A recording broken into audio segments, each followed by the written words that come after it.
ನೋಡ್ತಾ ಇದ್ದೀರಾ CBT Kannada TV. ಮದ್ದೂರಿನಲ್ಲಿ ಪುರಸಭಾ ಚುನಾವಣೆ ನಡೆದಿದ್ದು ಆಪರೇಷನ್ ಹಸ್ತಕ್ಕೆ ಜೆಡಿಎಸ್ ಶೇಕ್ ಆಗಿದೆ. ಮದ್ದೂರಿನಲ್ಲಿ ಕಾಂಗ್ರೆಸ್ ಕೇಕೆ. 20 ವರ್ಷದ ನಂತರ ಚುಕ್ಕಾಣಿ ಹಿಡಿದ ಕಾಂಗ್ರೆಸ್. ಮದ್ದೂರಿನಲ್ಲಿ ಅಧ್ಯಕ್ಷ ಹಾಗೂ ಉಪಾಧ್ಯಕ್ಷ ಎಲೆಕ್ಷನ್ನಲ್ಲಿ ಅಧ್ಯಕ್ಷರಾಗಿ ಕೋಕಿಲ ಅರುಣ್ ಹಾಗೂ ಉಪಾಧ್ಯಕ್ಷರಾಗಿ ಪ್ರಸನ್ನಕುಮಾರ್ ಆಯ್ಕೆಯಾಗಿದ್ದಾರೆ. 23 ಸದಸ್ಯರ ಪುರಸಭೆಯಲ್ಲಿ ಮಂಡ್ಯದ ಸಂಸದ HD ಕುಮಾರಸ್ವಾಮಿಯವರು ಹಾಗೂ ಮದ್ದೂರಿನ ಶಾಸಕರಾದ KM ಉದಯರವರು ಸೇರಿದಂತೆ 25 ಮಂದಿ ಮತದ ಹಕ್ಕನ್ನು ಹೊಂದಿದ್ದರು.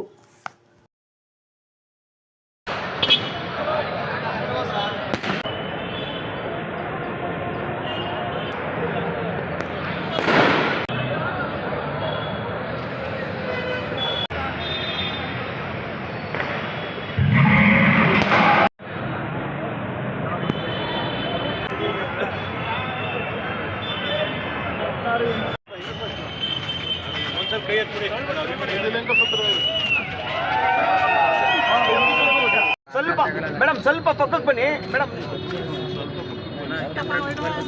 ಒಂದು ಸೆಕೆಂಡ್ ಸರ್. ಆಯ್ತಾ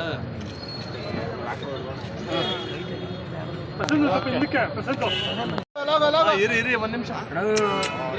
ಯಾಕಣ ಹಿಂಗೆ ಮಾಡ್ತಿದೀಯ?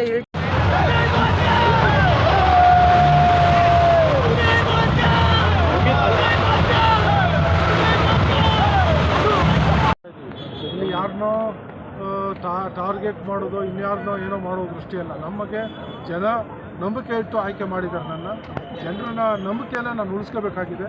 ಹಾಗಾಗಿ ಅಭಿವೃದ್ಧಿಯೇ ನಮಗೆ ಮೂಲ. ಕುಮಾರಸ್ವಾಮಿ ಅವರಿಗೆ ಟಾಂಗ್ ಕೊಡೋಕ್ಕೋಸ್ಕರನೇ ಪ್ರತಿಷ್ಠೆ ತೊಗೊಂಡಿದ್ರಿ ಚುನಾವಣೆ. ನಾನೇನು ಪ್ರತಿಷ್ಠೆ ನಾವೇನು ತೊಗೊಂಡಿಲ್ಲ. ನನ್ನ ಕಡೆ ನಾನು ಆರಂಭ ಕೆಲಸ ಮಾಡ್ಕೊಂಡಿದ್ದೆ. ನಾನೇನು ಪ್ರತಿಷ್ಠೆಯಾಗಿ ಏನು ತೊಗೊಂಡಿಲ್ಲ. ಯಾಕೆಂದರೆ ನಮ್ಮಲ್ಲಿ ಮೆಜಾರಿಟಿ ಇರಲಿಲ್ಲ. ಸೊ ಹಂಗಾಗಿ ನಮಗೇನು ಪ್ರತಿಷ್ಠೆ ಆಗಿರಲಿಲ್ಲ. ಮದ್ದೂರು ಪುರಸಭೆನ ಲೇಸಿ ಮಾಡಿದ್ರ ಅಂತ ಜೆಡಿಎಸ್. ಯಾಕೆಂದರೆ ನಗರಸಭೆ ಚುನಾವಣೆ ಖುದ್ದು ಅವರೇ ಬಂದಿದ್ದಾರೆ. ನಂಬರ್ ಇದ್ದರೆ ಬರ್ತಾ ಇದ್ರು. ಬಹುಶಃ ನಂಬರ್ ಇಲ್ಲದೇ ಬರಲಿಲ್ಲ. ಉದಯ್ ಅವರ ರಣತಂತ್ರಕ್ಕೆ ಇತಿಹಾಸನ ಒಮ್ಮೆ ನೀವು ನೋಡಿದ್ರೆ ನಿಮ್ಗೆ ಅರ್ಥ ಆಗುತ್ತೆ. ವ್ಯಕ್ತಪಡಿಸ್ತಾರೆ ಸರ್. ಸರ್ಕಾರ ನಾವೇ ಇಲ್ಲಿ MLA ಕಾಂಗ್ರೆಸ್ ಇದಾಗಿದೆ. ಅಭಿವೃದ್ಧಿ ಯಾವ ಥರ ಆಗುತ್ತೆ ಸರ್? ಏನು ನಿರೀಕ್ಷೆ ಇಟ್ಕೊಬೋದು ಜನ? ಅಭಿವೃದ್ಧಿ ಭಾಳಷ್ಟು ವೇಗವಾಗಿ ಇದು ನಡೀತಾ ಇದೆ. ನಾವೇ ಈಗಾಗಲೇ ಯೋಜನೆಗಳನ್ನ ರೂಪಿಸಿದ್ದೀವಿ. ಈಗಾಗಲೇ ಮದ್ದೂರು ಪಟ್ಟಣಗಳನ್ನ 100 ಅಡಿ ರಸ್ತೆಯನ್ನು ಮಾಡಲಿಕ್ಕೆ ಇವತ್ತು ಕೂಡ DC ಅವರೆಲ್ಲ CEO ಎಲ್ಲ ಬಂದಿದ್ದು. ಇವತ್ತು ಕೂಡ ಇನ್ಸ್ಪೆಕ್ಷನ್ ಮಾಡಿದ್ದೀವಿ. ನಾಳೆ ಸಂಜೆ 5 ಗಂಟೆಗೆ DC ಜಿಲ್ಲಾಧಿಕಾರಿಗಳ ಕಚೇರಿಯಲ್ಲಿ ಸಭೆಯೂ ಕೂಡ ಅವರ ವಿಚಾರವಾಗಿದೆ. ಸೊ ಈಗಾಗಲೇ 100 ಕೋಟಿಗೂ ಹೆಚ್ಚು ಮೊತ್ತದಲ್ಲಿ ಮಣ್ಣು ನಾಲೆ ಮದ್ದೂರು ಪಟ್ಟಣದಲ್ಲಿ ಹಾದು ಹೋಗುವಂಥದ್ದನ್ನು ಈಗಾಗಲೇ ಟೆಂಡರ್ ಕೂಡ ಆಗಿದೆ. ಕಾಮಗಾರಿಯನ್ನು ಕೂಡ ಈಗ ಆದಷ್ಟು ಬೇಗ ಚಾಲನೆಯನ್ನು ಮಾಡ್ತಾ ಇದ್ದೀವಿ. ಅದ್ರ ಜೊತೆಗೆ ರಸ್ತೆ ಚರಂಡಿ ಏನಾಗಿತ್ತು ಅಂದರೆ ಇಲ್ಲಿ ಭಾಳಷ್ಟು ಅಡ್ಜಸ್ಟ್ಮೆಂಟ್ ರಾಜಕಾರಣವನ್ನು ಕೊಡ್ತಾ ಇದ್ದೀವಿ. ಒಂದೊಂದು ಗುಂಪು ಒಂದೊಂದು ಕಡೆ, ಇನ್ನೊಂದು ಗುಂಪು ವಿರೋಧ ಪಕ್ಷದವ್ರಿಗೆ ಸಹಾಯ ಮಾಡುವಂಥದ್ದು ಹಿಂದಿನಿಂದ ನಡ್ಕೊಂಡು ಬಂದಿದೆ. ಅವೆಲ್ಲವೂ ಕೂಡ ಅಳಿಸಿ ಹೋಗಿದೆ. ಹೊಸ ಅಧ್ಯಾಯ ಪ್ರಾರಂಭವಾಗಿದೆ. ಇನ್ನು ಮುಂದೆ ಅಭಿವೃದ್ಧಿ ಭಾಳಷ್ಟು ವೇಗವಾಗಿ ಅಭಿವೃದ್ಧಿ ಆಗ್ತದೆ. ಅಡ್ಜಸ್ಟ್ಮೆಂಟ್ ರಾಜಕಾರಣಕ್ಕೆ ಬ್ರೇಕ್ ಹಾಕಿದ್ರೆ ಸರ್? 100ಕ್ಕೆ 200% ಅಡ್ಜಸ್ಟ್ಮೆಂಟ್ ರಾಜಕಾರಣ. ಉದಯ್ ಅವರು ಆಪರೇಷನ್ ಹಸ್ತದ ಮೂಲಕ ಅಧಿಕಾರ ಪಡ್ಕೊಂಡ್ರು ಅಂತಾರೆ ಸರ್. ಆಪರೇಷನ್ ಹಸ್ತ ಎಲ್ಲಿಂದ ಬಂತು? ನಾವೇನು ಮುನ್ಸಿಪಾಲ್ಟಿ ಮಾಡಬೇಕು ಅಂತ ಹೊರಟೋರಲ್ಲ. ಎಲ್ಲರೂ ಕೂಡ ಒಮ್ಮತವಾಗಿ ಸದಸ್ಯರು ಬೆಂಬಲ ಕೊಟ್ಟಿದ್ದರಿಂದ ಇವತ್ತು ಪುರಸಭೆಯಲ್ಲಿ ನಾವು ಅಧಿಕಾರ ನಡೀಲಿಕ್ಕೆ ಇವತ್ತು ಸಾಧ್ಯ. ಅಂದರೆ JDSನ ಹೈಜಾಕ್ ಮಾಡಿದ್ರಿಂದ ಸರ್? ಹೈಜಾಕ್ ಮಾಡುವಂಥದ್ದು ಏನಿಲ್ಲ. ಎಲ್ಲ ಈಗ ಇಲ್ಲಿ ಕೇಳಿ ಯಾರನ್ನಾರು ಹೈಜಾಕ್ ಮಾಡಿದ್ರು. ವಿಶೇಷವಾಗಿ ಇಲ್ಲಿ ಮಹಿಳೆಯರಿದ್ದಾರೆ. ಹೈಜಾಕ್ ಮಾಡುವಂಥದ್ದು ಅವೆಲ್ಲ ಸುಳ್ಳಿನ ಪ್ರಶ್ನೆ. ಏನೋ ಹುಡುಗರು ಯುವಕರಾದರೆ ಎತ್ಕೊಂಡು ಹೋಗ್ಬಿಡ್ಬೋದು. ಮಹಿಳೆಯರಿದ್ದಾರೆ. ಹಾಗಾಗಿ ಎಲ್ಲರೂ ಕೂಡ ನಮಗೆ ಬೆಂಬಲವನ್ನು ಕೊಟ್ಟಿದ್ದಾರೆ. ಅವರೆಲ್ಲರ ಉದ್ದೇಶ ಇಷ್ಟೇ. ಯಾರು ಕೂಡ ಮದ್ದೂರು ಪಟ್ಟಣದ ಬಗ್ಗೆ ಕಾಳಜಿಯನ್ನು ವಹಿಸ್ತಾ ಇರಲಿಲ್ಲ. ಭಾಳಷ್ಟು ಅಧೋಗತಿಯಲ್ಲಿ ಸ್ಥಿತಿಯಲ್ಲಿದೆ ಮದ್ದೂರು ಪಟ್ಟಣ. ಇವತ್ತು ಎಲ್ಲರೂ ಕೂಡ ಅಭಿವೃದ್ಧಿಗೋಸ್ಕರ ಇವತ್ತು ನಮ್ಮನ್ನು ಬೆಂಬಲಿಸಿದ್ದಾರೆ. ಇನ್ನು ಮುಂದೆ ಆದಷ್ಟು ಬೇಗವಾಗಿ ಅಭಿವೃದ್ಧಿ ಆಗುತ್ತೆ. ಇದರಲ್ಲಿ ನಿಮ್ಮ ಮತ ಕೂಡ ಸೇರಿದೆ ಸರ್? 15 ಮತಗಳಲ್ಲಿ ನಿಮ್ಮ ಮತನೂ ಕೂಡ ಸೇರಿದೆ. ಅಂದರೆ ಎಲ್ಲರೂ ಸ್ವಯಂಕೃತವಾಗಿ ಬಂದರೆ ಸರ್ JDSಗೆ? ಈಗ MP ಚುನಾವಣೆನೇ ಬೇರೆ ಒಂದು ವಾತಾವರಣದಲ್ಲಿ ನಡೀತು. ಅದು ಇವಾಗಿಲ್ಲ. ಮುಂದಿನ ಚುನಾವಣೆಗಳು ಕೂಡ ಅಂಥ ವಾತಾವರಣ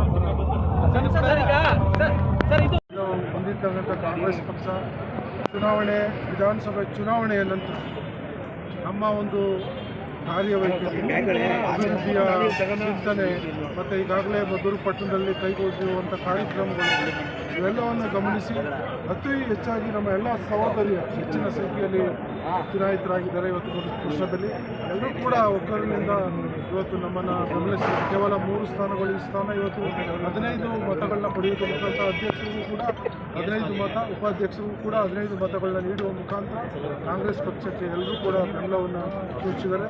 ವಿಶೇಷವಾಗಿ ನಮ್ಮ ಎಲ್ಲ ಸಹೋದರಿಯರಿಗೆ ಧನ್ಯವಾದಗಳನ್ನ ತಿಳಿಸ್ತಾ ಈ ಒಂದು ಪುರಸಭೆ ಮುಂದಿನ ಇವತ್ತು ಪ್ರಾರಂಭವಾಗಿದೆ. ಪುರಸಭೆ ಅಧಿಕೃತವಾಗಿ ಯಾರು ದಿವಸ ನಾನು ಬಂದಂಥ 16 ತಿಂಗಳಿಂದಲೂ ಕೂಡ ಇಲ್ಲಿ ಅಧ್ಯಕ್ಷರು ಉಪಾಧ್ಯಕ್ಷರು ಇರಲಿಲ್ಲ.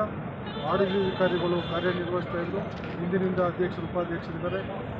ಎಲ್ಲ ಸದಸ್ಯರು ಅಧ್ಯಕ್ಷರು ಉಪಾಧ್ಯಕ್ಷರುಗಳನ್ನ ಎಲ್ಲರನ್ನೂ ಕೂಡ ಒಟ್ಟಿಗೆ ಸೇರಿಸ್ಕೊಂಡು ನಾವು ಈ ಒಂದು ಮದ್ದೂರು ಪಟ್ಟಣವನ್ನು ಅಭಿವೃದ್ಧಿಯನ್ನು ಪಡಿಸೋದ್ರ ಮುಖಾಂತರ ನಗರಸಭೆಗೆ ಮೇಲ್ದರ್ಜೆ ಏರಿಸಿ ಈ ಒಂದು ಸುಂದರವಾದ ನಗರವನ್ನಾಗಿ ಮಾಡಲಿಕ್ಕೆ ನಾವೆಲ್ಲರೂ ಕೂಡ ಒಗ್ಗಟ್ಟಾಗಿ ಸರ್, ಈಗ ವಾಲಂಟಿಯರ್ಗೆ ಬರುವಂಥ ಅವಕಾಶ ಇದೆ. ಅವರೆಲ್ಲರಿಗೂ ನಮ್ಮ ನಂಬಿ ಪಾರ್ಟಿ ಬಂದಿರುವಂಥ 7 ಜನ ಇದ್ದಾರೆ. JDS ಇಂದ ಈಗೆಲ್ಲರೂ ಕೂಡ ನಮ್ಮವರೇ, ನಮ್ಮ ಮನೆಯ ಕುಟುಂಬದ ಸದಸ್ಯರಿದ್ದಾರೆ. ಎಲ್ಲರೂ ಕೂಡ ನಾವು ಅದೇ ಥರ ನಾವು ಎಲ್ಲರೂ ಮುನ್ನಡೆಸ್ಕೊಂಡು ಫುಟ್ಪಾತ್ ಸಮಸ್ಯೆ ಸರಿ ಎಕ್ರೋಚ್ಮೆಂಟ್ ಆಗ್ತಾ ಇದೆ ಇಲ್ಲಿ ಅದೆಲ್ಲವನ್ನು ಕೂಡ ಸರಿ ಮಾಡ್ತಾರೆ. ಪಟ್ಟಣದಲ್ಲಿ ಇವತ್ತು ಇದೆ. ಬೇಕಿದ್ರೆ ಅವನು ಕೇಂದ್ರ ಸರ್ಕಾರದಲ್ಲಿ ಇನ್ನೂ 4 ಕಡೆ ಪಾಸ್ಪೋರ್ಟ್ ಕೇಂದ್ರಗಳನ್ನ ಮಾಡಲಿ, ನಮಗೇನಿಲ್ಲ ಸಂತೋಷ. ಬಟ್ ನಮ್ಮ ತಾಲೂಕಿನಲ್ಲಿ ಇರುವಂಥದ್ದನ್ನ ಇಲ್ಲೇ ಉಳಿಸಲಿಕ್ಕೆ ನಮ್ಮ ಹೋರಾಟ ಇತ್ತು.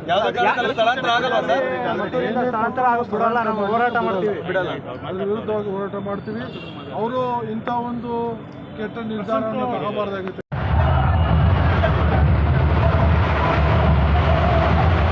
ಇದ್ರೂ JDSಗೆ ಅಧಿಕಾರ ತಪ್ಪಿಸಿದ್ರೆ ಏನು ಹೇಳ್ತೀರಿ ಸರ್? ಈಗ ಕಾಂಗ್ರೆಸ್ ಪಕ್ಷದ ಅಭ್ಯರ್ಥಿಗಳು 100 ಸದಸ್ಯರು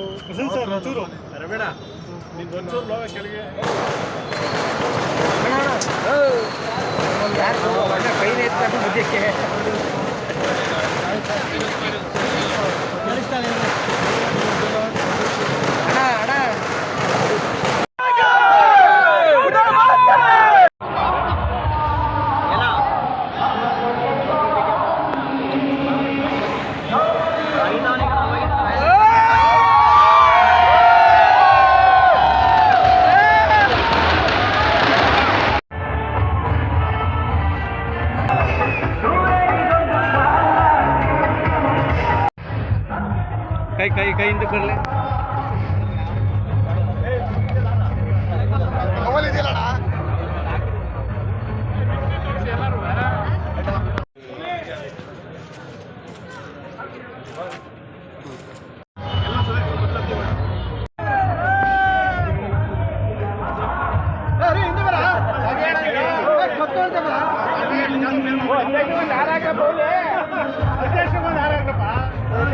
ఎందుకు కొని వచ్చారు ఎందుకు